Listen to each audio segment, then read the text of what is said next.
What's up? It's your boy Updated Weeb here. Kalalabas lang ng chapter 165 ng One Punch Man manga.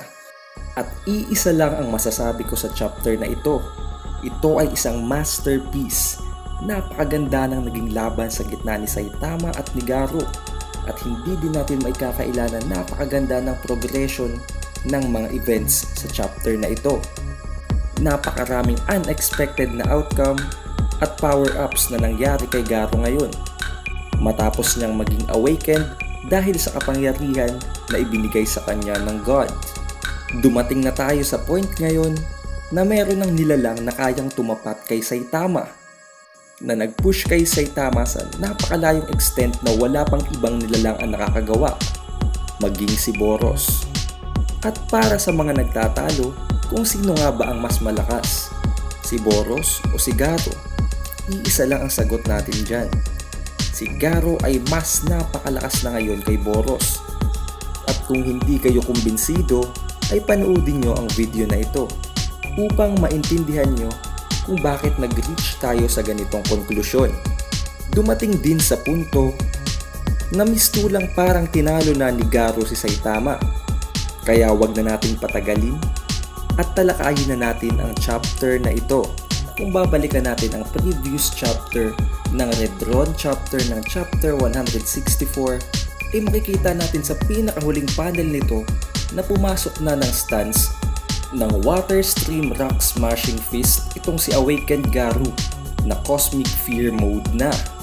Sa cover page pa lang ng chapter 165 ay makikita na natin kung gaano kalakas ang menacing aura na lumalabas ngayon kay Garo.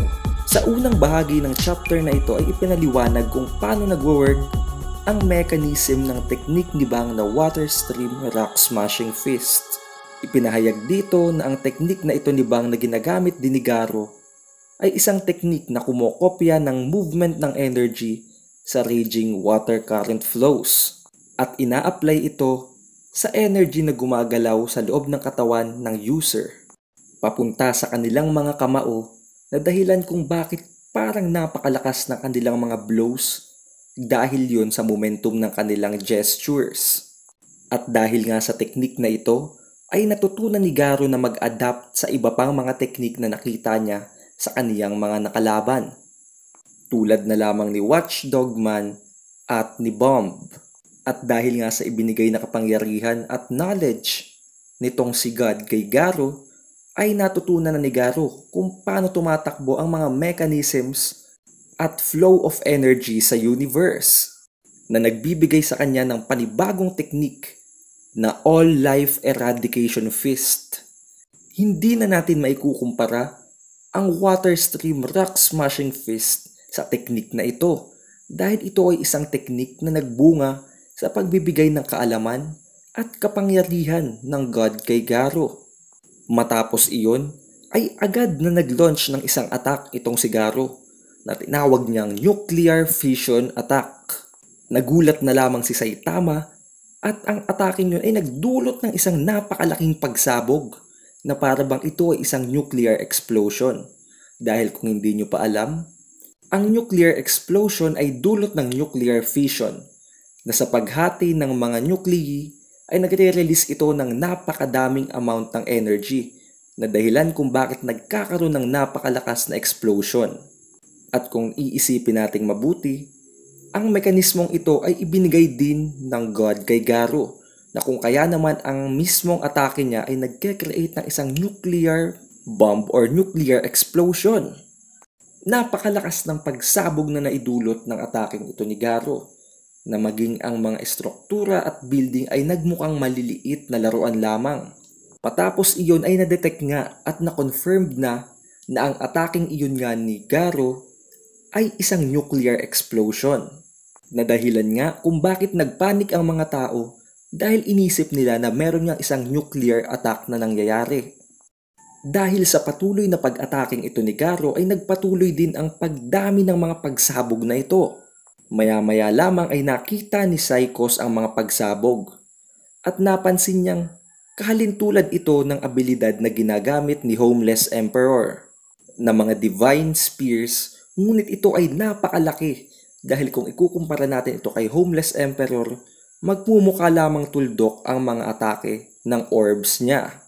Sa bandang ito ay hindi nakakapagtaka dahil ang abilidad ni Homeless Emperor ay ibinigay lamang ni God sa kanya. At ngayong ibinigay din ni God ang kanyang abilidad kay Garo, ay maaring na-adapt din niya ang kapangyarihang ito. Subalit, ito ay mas napakalakas na bersyon. May kita din natin sa mga panel na ito ang napakagandang anggulo kay Psychos. Subalit, hindi natin ito pwedeng ipakita sa video na ito. Dahil sa patuloy na pag-atake ni Garo, ay nagkaroon na ng napakaraming mushroom clouds na kung iisipin natin ay dulot ng mga nuclear explosions tulad ng makita natin sa mga tunay na nuclear explosions sa tunay na buhay. Habang tumitingin ang iba pang mga hero at mga tao or executives ng Hero Association sa taas, ay nakikita lamang nila ang mga pagsabog na ito. Hindi nila alam kung sino ang naglalaban sa kabila nito.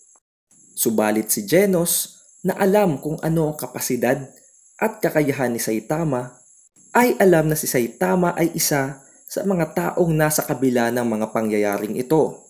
As expected, si Saitama ay hindi nasaktan, subalit napakarami na ng galos agad sa kanyang katawan at ang kanyang damit ay punit-punit na naman, na mas pinoproblema niya pa kaysa sa napakalakas na kalaban na nasa kanyang harapan.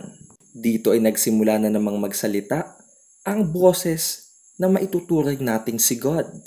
At sinabi niya na mayroong abilidad na ginagamit ang pagkopya o pag-imitate ng mga galaw ng living things upang makakuha ng enerhiya sa nature na tinatawag na Shock K. Subalit, mas gusto niyang tawagin itong mode. Nagulat na lamang si Saitama nang ang mode na ginamit nitong si Garo ay ang Saitama mode, na ibig sabihin ay gagayahin at i-imitate niya ang mga atake at galaw nitong si Saitama, na dahilan din kung bakit nagkaroon ng isang creepy na muka ni Saitama sa muka ni Garo. Ibig sabihin ba nito ay makokopya din ni Garo ang lakas ng mga ataking ito ni Saitama? Ipinapakita lamang dito kung gaano nakalakas ang adaptation skills ni Garo sa pagkopya at paggaya ng mga skills at techniques ng kanyang mga nakikita. Matapos iyon ay gumamit na nga itong si Garo ng consecutive normal punches na kadalasang ginagamit ni Saitama sa malalakas na kalaban lamang. Hindi naman nagpahuli si Saitama at tinapatan niya ang consecutive normal punches na ito ni Garo. Makikita nating halos pantay at walang lumalamang sa kanilang dalawa. Nagpatuloy ang exchange of attacks na ito hanggang sa nakabuo na ito ng isang napakalaking pagsabog na bumabalot na sa buong labanan. Dahil nga naman, napakalaking epekto o impact ang magyayari kapag nagkaroon ng dalawang consecutive normal punches na nagsasabayan. Hindi nagtagal at parehas nilang tinamaan ang mukha ng isa't isa, na dahilan kung bakit sila ay lumubog sa ilalim ng tubig ng dahil sa impact. Agad naman silang umangat sa tubig at nag-usap habang sila ay nasa himpapawid. Sinabi dito ni Awakened Garo na ngayon lamang nakahanap si Saitama ng nilalang na kaya siyang tapatan sa laban. At sinabi niya pa na hindi magtatagal ay malalamangan niya pa ang lakas nitong si Saitama, dahil habang tumatagal ay pineperpekto pa niya ang kanyang mga teknik na kinokopya sa kanyang mga kalaban. Ibig sabihin ba nito ay mas malakas pa ang magiging consecutive normal punches na gagamitin ni Garo sa mga susunod na events? Ngunit hindi siya pinapakinggan ni Saitama at inisipan ni Saitama ang kanyang sinabi kay Tareo na ihahandle niya itong si Garo nang hindi nagagalusan. Ngunit kung titingnan natin ngayon sa panel ay napakadami niya ng galos sa katawan na pinapakita lamang kung gaano kalakas itong Awakened Garo na hindi ine-expect ni Saitama na aabutin siya ng ganito sa kanilang laban. Tumawa ngayon itong si Awakened Garo dahil nakita niyang mas iniisip pa ni Saitama ang mga mas walang kwentang bagay habang katapat niya ang isang formidable opponent. Pumasok na siya ngayon sa isang form na maihahalin tulad natin sa form na ginamit ni Blast sa kanyang unang debat sa One Punch Man. At sinabi din ni Garou na natatandaan din niya na ipinangako niya kay Tareo na ipapakita niya kung gaano niya kalalampasuhin ang mga heroes. Ibig sabihin ba nito ay kaya ding gayahin ng Awakened Garou na ito ang dimensional abilities ni Blast? Hindi pa natin alam dahil hindi pa naman siya gumagamit ng transportation or teleportation abilities sa chapter na ito. Ngunit sa form na ito ay makikita nating nag-gather na siya ng napakadaming amount of energy na nagke-create ng halos isang visible na orb sa kanyang katawan. Napansin ni Saitama na kapag tumama ang ataking ito sa surface ng Earth ay magdidil ito ng napakalaking damage na maaaring maging life-threatening sa mga taong naninirahan sa Earth. Kaya para ma-prevent ito ay tumalon siya ng napakataas para dito pumunta ang atake ni Garou. Ngunit sinabi ni Garou na hindi niya maiiwasan ang ataking ito sa pagtalon lamang. At dito nga ay inilaunch na ang All-Life Eradication Fist Gamma Ray Burst na maihahalin tulad natin sa atake ni Boros na ang Roaring Cannon Exploding Star.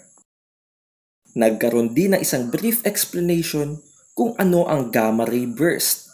Ito ay ang isang napakalakas na energy na nare-release tuwing sumasabog ang isang star sa galaxy. At ito ay isa sa pinakamalakas kung hindi ang pinakamalakas na pagsabog ng energy sa buong universe. Ang gamma ray ay may koneksyon sa nuclear explosion na ginamit niya kanina dahil ang gamma ray ay nagiging isang byproduct ng explosion ng isang nuclear bomb na siya namang napaka-fatal at siguradong papatay ng isang nilalang within contact. Direktang tinamaan ng ataking ito si Saitama, kaya naman may kita nating halos natunaw na ang kanyang damit. Ngunit alam nating hindi siya matatapos sa ataking ito, lalo pat hindi pa man lamang siya nagsisimulang maging seryoso. Pero kung pagbabasihan natin ang mga nangyaring laban na ito, makikita nating nagiging bugbog si Saitama sa paglalaban. Dahil ba ito sa nag-hold back siya? Dahil nangako siya kay Tareo na hindi niya papatayin si Garou. Ngunit matapos ang turns of events na ito, masasabi nating magsisimula ng maging seryoso itong si Saitama. Kung titingnan naman natin ang Gamma Ray Burst na ginamit ni Garou, napakalakas ng ataking ito na kung ikukumpara natin ito sa Roaring Cannon Exploding Star ni Boros ay magmumukha lamang isang mahinang atake ang ataking ginawa na ito ni Boros. Mapapansin din natin na ang ataking ito na Gamma Ray Burst ni Garou ay hindi lamang isang one-way attack. Dahil may kita nating meron ding projection o exertion ng Gamma Ray Burst sa kabilang direksyon o kasalungat na pwesto ng pwestong tinalunan ni Saitama. O masasabi nating isa lamang itong impact or after effect ng napakalakas na ataking ito ni Garou. Ang ataking ito ay nagdulot ng isang halos nakabubulag na liwanag na hindi na makita ng mga hero na nasa paligid kung ano ang nangyayari. Na reasonable naman dahil isa nga itong Gamma Ray Burst na isang radiation at magko-concur ng illumination. Matapos tamaan ng All-Life Eradication Fist Gamma Ray Burst si Saitama, ay hindi na siya muling nagkaroon ng screen time sa panels. Samantalang si Garou naman ay bumagsak o lumanding sa lugar kung saan naandon ang Heroes Association. Tiningnan niya ang mga heroes na ito mula sa tinatayuan niyang terrain na para bang minamalit niya maging ang mga S-class heroes na nakamix sa mga taong ito. Kakaibang pagmamalaki, ngunit kung pagbabasehan natin ang abilidad at kapangyarihan ay kaya niyang i-wipe out ang lahat ng mga ito sa isang atake lamang. Naramdaman din ito ng mga heroes na nakatingala sa kanya mula sa ibaba. At dahil nga sa malevolent na aura na ine-exert ng kanyang katawan, ay na-realize ng mga hero na ito na siya ang pinagmula ng napakalakas na atake na na-experience nila kanina lang. Dahil nga hindi pa pamilyar ang mga low-class na hero sa kanya, ay inakala lamang nito na siya ay isang monster. Subalit, ang mga S-Class heroes ay agad na nalaman na siya ay ang hero hunter na si Garo. Kasama na dun ang kanyang master na si Bang. Naramdaman nila ang napaka-intense na pressure na maging pati si Flashy Flash ay naramdaman na walang kwenta ang pagtakbo dahil agad lang silang mapapatay nito kung gagawin nila yon. Maging si Zombie Man na immortal at hindi napatay ni Homeless Emperor ay nakaramdam ng pressure at kaba sa presence ng awakened Garo na ito. Dahil nga nakita ni Garo na tinatakbuhan at nilalayuan na siya maging ng mga S-Class heroes, ay naisip niya na malapit niya nang ma-achieve ang kanyang goal na maging absolute evil na kinatatakutan ng lahat maging ng pinakamalalakas na heroes. Dahil dito ay nagpasalamat siya sa God na nagbigay sa kanya ng kanyang abilidad. Subalit tinanong siya ni Bang kung siya pa ba si Garo o may iba ng entity na nakasapi sa kanyang katawan. Makikita rin natin na consciousness na ni Garo o sarili niya ng pag-iisip ang gumagana sa bandang ito. Dahil nga kinakausap niya si Bang sa paraan ng pagkausap niya normally.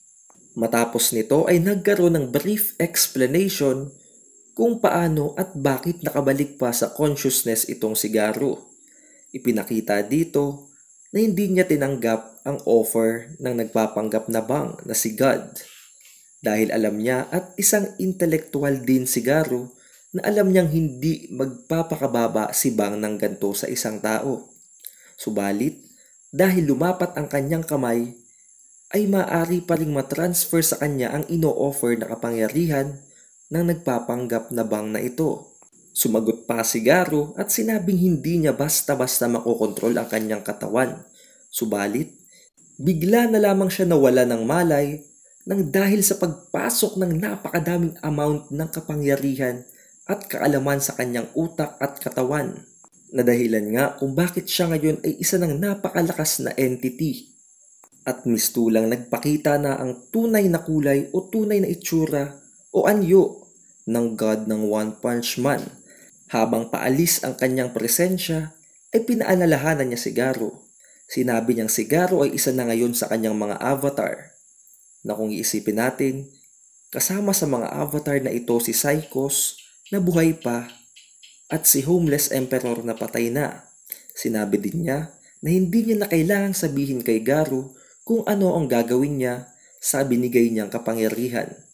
Dahil obviously, gagamitin niya ito upang ma-achieve ang kanyang goal na maging ultimate evil na kinatatakutan ng lahat ng heroes.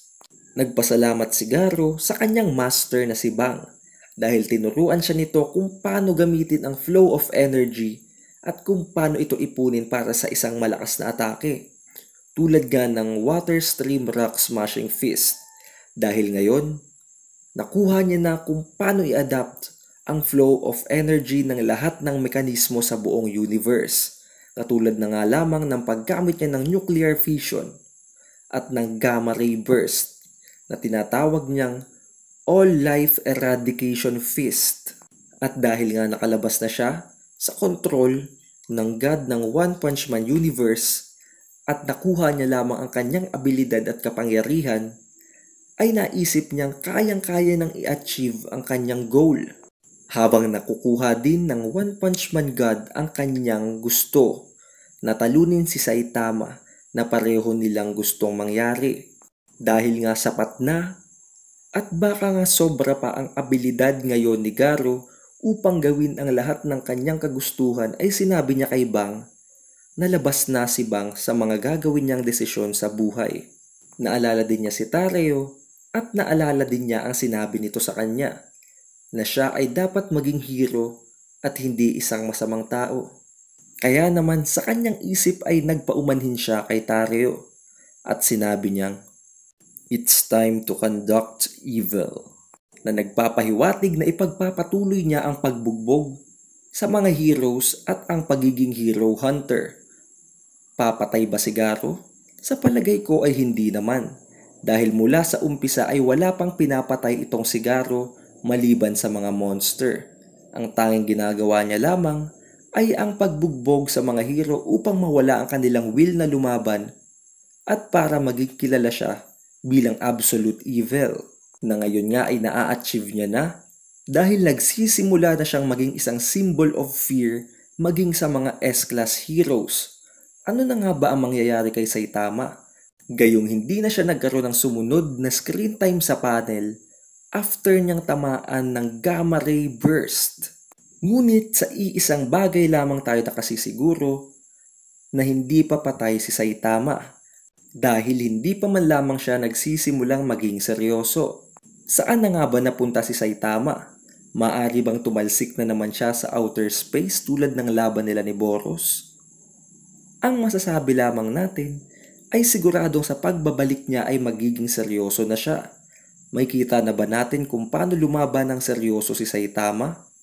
Nang hindi ginagawang laruan lamang ang kanyang mga kalaban dahil nga ang awakened Garo na ito ay kaya ng tapatan ang kanyang lakas. Walang nakakaalam kung ano ang magiging resulta ng laban na ito. Kaya naman kailangan nating abangan ang susunod na release ng Chapter 166 ng One Punch Man. Kung nagustuhan mo ang video na ito, mag-like at subscribe ka na para palagi kang updated tuwing magkakaroon tayo ng latest chapter review sa tuwing magkakaroon ng latest chapter releases. Iyon lamang ang lahat para sa Chapter 165 ng One Punch Man. Muli, ito si Updated Weeb, and I'm out.